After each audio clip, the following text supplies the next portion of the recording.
Hey Canada, what do you think of the shocking revelation that has come to light from the Washington Post, or the contributor at the Washington Post, which is Christopher Ingraham? This was published, it's a little over a week old now, but it's something I felt was very important, a topic that I've touched on probably 4 or 5 times in past videos. But this alone should tell people that, yeah, central planners, control freaks, and sociopaths, those that represent government, they are not there, they are not your servants, and they are not there to benefit you in any way, shape, or form. They are control freaks and sociopaths that seek out means and ways to dictate and control the lives of the people around them. That's ultimately the truth, whether people want to accept that or not. And no matter which side of the political spectrum you find out or you fall under, that kind of reality, if you're going to be objective in any way, shape, or form, you have to at least look at things properly and just recognize reality for what it is. Headline, like I say, it's at a Washington Post. Police arrest more people for marijuana use than for all violent crimes combined. So, think about what the whole purpose of even laws, what was the whole purpose, if you go back historically in the countless centuries that it took to create common or natural laws. But the whole point of that was to prevent others from, using violence, force, theft, or coercion towards their fellow man, right? To protect a person from external forces. In reality, though, the best way to do that is not necessarily through laws, but by people having the ability to take care of themselves and protect themselves. So that's the best way. My way to protect myself and the things that I own from others is by me making sure that I assume that responsibility myself and am not restricted or encumbered by anyone else, so that I have the ability to do what I have to do to protect what's rightfully mine.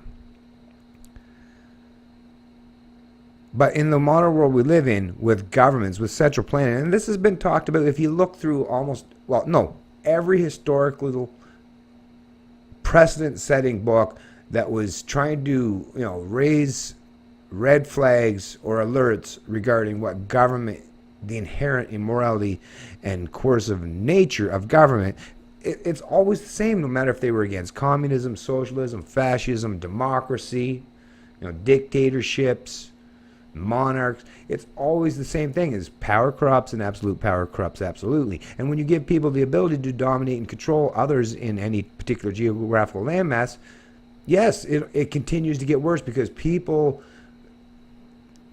will always try to gain and benefit, well, not everyone, but we know there's always going to be control freaks and sociopaths, and those type of people are always going to seek out methods or means to force their ideas, ideologies, or preferences onto others, or to use, the central planning model, the mysticism of government, as a means to an end. We know this, and when you get to the modern world we live in today, where the majority of people and the police, the enforcers, when people say, "Oh, but most police are good," right? Oh, it's just a few bad seeds. Well, then why is it that police seem more than not just willing, but excited? Watch some of the videos. They seem pretty excited about the fact that they're going and fucking causing hardships and destroying families, killing, injuring, penalizing, punishing, locking up, caging and torturing people for smoking a plant. Why did they do that? Well, it's because they were taught in this by their central planning overlords, and they were the mindless order followers. So in school, when you were growing up, those ones that were willing to go along to get along and to subject themselves to the opinions or whims of central planners, those are the ones that grew up to become cops or judges or lawyers or anyone that wants to go into the fictional, mystical central plan entity that we call government. These are control freaks and sociopaths. You create an entity for them, and now it seems, somewhat disturbing or surprising that now this is the world we live in, where they have now propagated the system to the point where it's going to take a lot to even try to unwind it. It's a sad reality. Think about how many people, especially the States, but in Canada too. Don't think Canada escapes this, because I've even seen some of the statistics and facts of Canada. We have a very substantial, the majority of people in jails and prisons in our country, both are same thing in this country. The overwhelming majority of them are in jail for remand, right? Remember those articles that I covered before, right? So they haven't even been charged or convicted with a crime, or they haven't been convicted and proven guilty of a crime, but they're being penalized preemptively, or with mandatory minimums where you're penalized preemptively before you've even gone to trial and been proven guilty in a court of law. And that's the thing too with the court of law. I mean, it's so political nowadays that there's no semblance of actual real genuine law or universality when it comes to our laws. So once again, even that's up in the air. On any given day in the United States, at least 137,000 people sit behind bars on simple drug possessions charges, according to a report released Wednesday by the American Civil Liberties Union and Human Rights Watch. Nearly 2/3 of them are in local jails. The report says that most of these jailed inmates have not been convicted of any crime. They're sitting in a cell waiting a day in court, an appearance that may be months or even years off because they can't afford to post bail. That's happening in Canada more and more now too, where even the premise of having a lawyer appointed to you if you're poor, well, now they're finding ways like that they can completely circumvent and undermine that whole concept completely.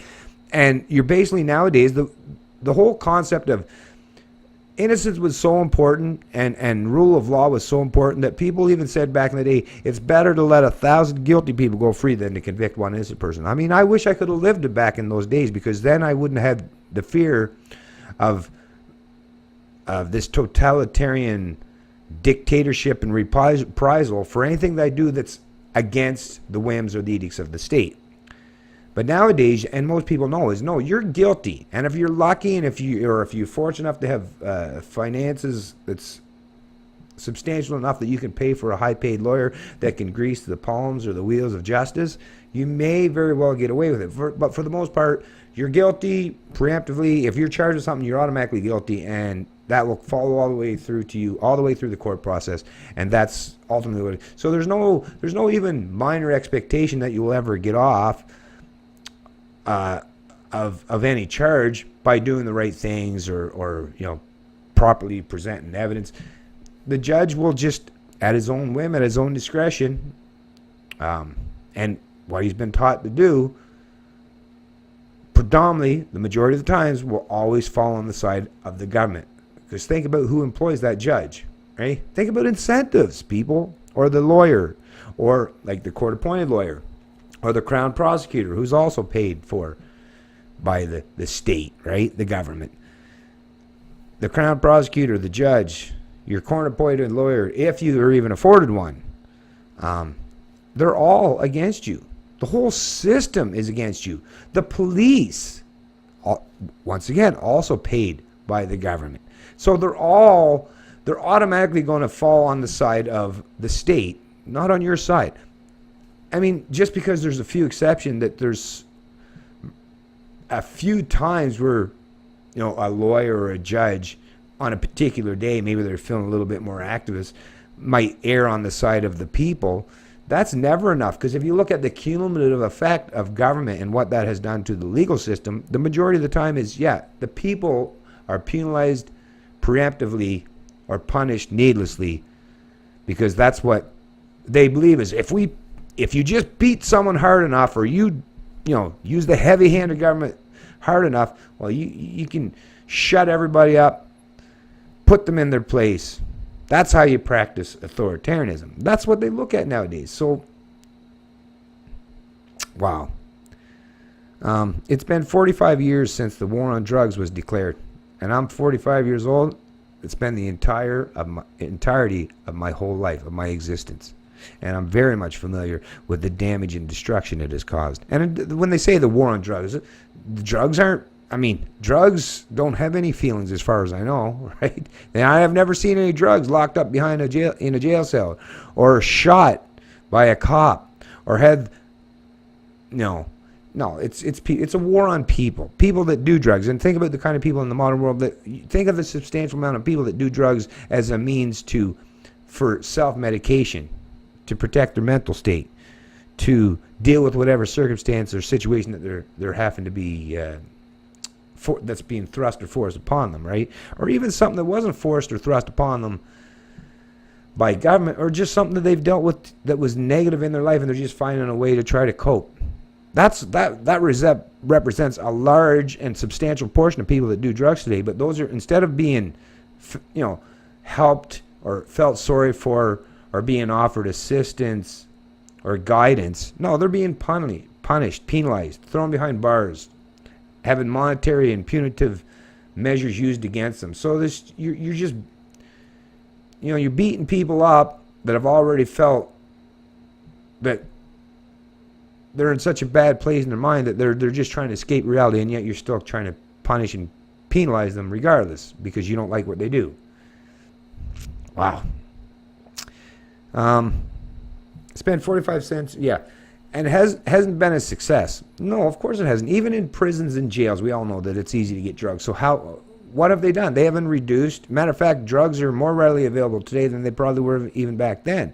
So what have they done? All this war that's cost trillions of dollars, cost the lives of countless, I don't know how many, hundreds of thousands, maybe millions, or the destruction of the lives of millions of people. For what? Or the ripping apart of many families. For what? No success whatsoever, but yet it continues on. Unabated and unencumbered, with maybe a few exceptions where you get sometimes where they're trying a little social experiment. But even then, they don't actually give people freedom. They just give you some semblance of freedom where they'll allow you some, hey, we might allow you to smoke weed, but only if we can benefit from it, right? Once again, everything's done the wrong way, wrong incentives, wrong ethics, lacking any morality or common sense anymore. Listen to this, for statistics. Rates of drug use are not down. Drug dependency has not stopped. Every 25 seconds we're arresting someone for drug use. What's drug use? There's no victims involved in someone smoking a plant. There never has been, and you'll never hear how many. If they could prove that there's drugs or like marijuana were so harmful, you would see this being propagated. If it's that prevalent, where's all the deaths? Where's all these marijuana-related incidents where people are going out and killing people or using vehicles as a means to kill people because they're impaired or robbing stores or using violence towards other people? You don't hear about any of that stuff, do you? Right? But yet it's still criminalized and penalized because it's something. You're going against the wishes, whims, and edicts of your central planning master. That's really what it comes down to. Maybe they might deem you not very productive if you smoke marijuana. And if they don't deem you productive, that's their reason for penalize you. It's not to help society or to help you in any way, shape, or form. Federal figures on drug arrests and drug use over the past 3 decades tells the story. Drug possession arrests skyrocketed from fewer than 200 arrests for every 100,000 people in 1979 to more than 500 in the mid-2000s. The drug possession rate has since fallen slightly, according to the FBI, hovering near 400 arrests per 100,000. It's just so sick. Defenders of harsh penalties for drug possession say they are necessary to deter people from using drugs and to protect public health. But despite the tough-on-crime push that led to the surge in arrests in recent decades, illicit drug use today is more common among Americans aged 12 and older than it was in the early 1980s. Federal figures show no correlation between drug possession arrests and rate of drug use during that time. So proof, once again, that it does nothing. It actually just makes things worse. Duh, imagine that.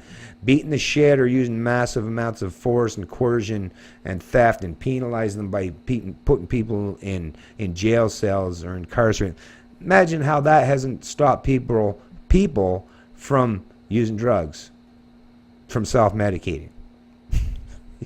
You cause more hardship in people's lives, and you wonder why more people or around other people's lives or that affect people's lives, and you wonder why they seek out drugs or alcohol or food or any kind of means to distract them from the fucking world the crazy fucked up world that they have to live in, that they have to reside in.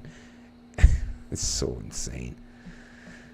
I just got a little bit to read here. Like I always do, I'll post a link to this article in the description of the video, but I just felt this was very important. I'm going to cover, like I say, another 4 or 5 sentences, and then I'll wrap this video up. But the ACLU and Human Rights Watch report shows that arrests for drug possession continue to make up a significant chunk of modern-day police work. Around the country, police make more arrests for drug possession than for any other crime, the report finds, citing FBI data. More than 1 in 1 of every 9 arrests by state law enforcement is for drug possession, amounting to more than 1.25 million arrests each year. Wow. In fact, police make more arrests for marijuana possession alone than for all violent crimes combined. So, like I said, that's ultimately the bulk of the narrative put forth by this article. And like I say, if you want to continue to read on the few sentences or paragraphs that's left, by all means go ahead and do so. But it still comes down to the fact that, yes, people are being constantly criminalized and penalized for either possessing, growing, cultivating a plant. That it's all done voluntarily. Nobody's using force or coercion. It's always two people or multiple people engaging into a voluntary exchange, and central planners, governments, control freaks, and sociopaths have decided that for whatever reason that they deem personally, I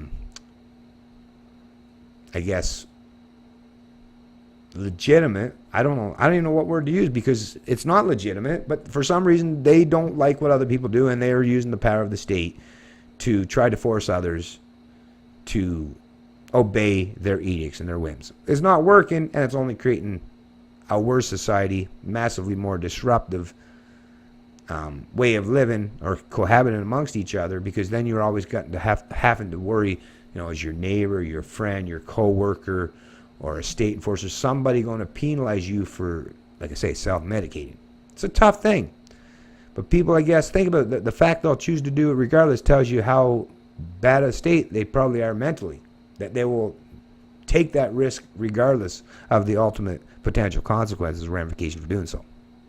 It's a sad reality that we live in today. That's why we got to fight all the time, tooth and nail, to unwind this bullshit. It's G'day, Libertarian, and I love liberty.